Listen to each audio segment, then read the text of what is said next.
Well, hello, Michelle. How are you? Good. So I started off. Obviously, I got my high school degree. After that, I wanted to go into psychology. So I have my bachelor's in human relations and applied psychology.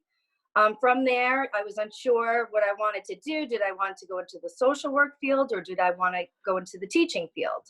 I decided I want to go into the teaching field. So I do have my master's in special ed and general ed birth through sixth grade. Great.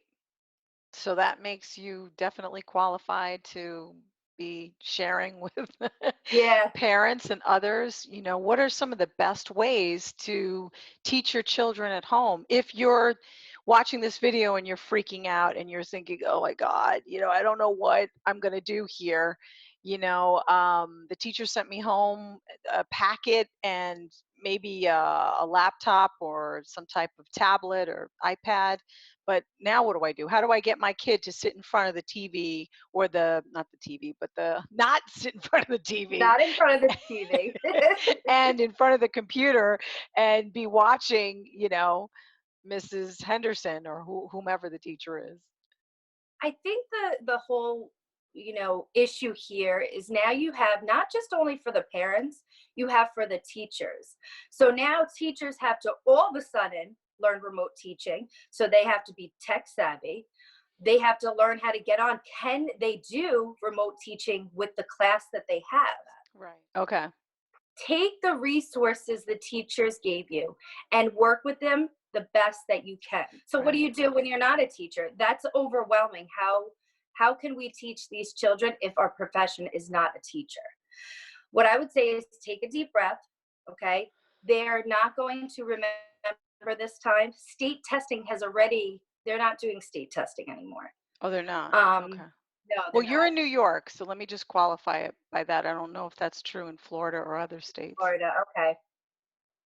But for New York, it is true. And you know what? You get all these packets and you get all this stuff. Now we have to go on the computer. Some people don't even know how to put on the computer. So you have all different families. You have single parents. You have parents together, parents that have to work. You have babysitters. Who's going to teach these children? I would just say take a deep breath and remove yourself from all of that. You can only do the best that you can. I would suggest having a schedule.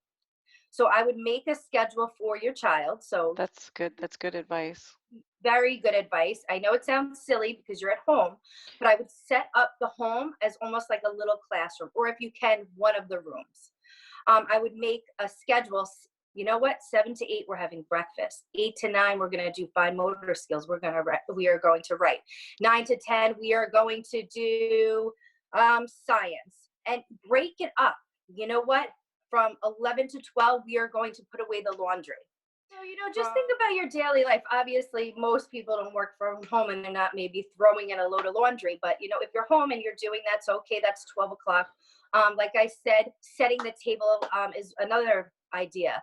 Okay, how many plates do we need? How many family members are here? Oh, Right. okay, there's 5. Okay, for the younger kids, again, we're counting now the plates. Okay, here's 5 plates. I have 6 plates. Wait, I don't need 6 plates. How many is remaining? 1. Um, Good. for the older kids, I mean, it's really great. It's self-help skills. They should be, participating anyway and helping out with the family.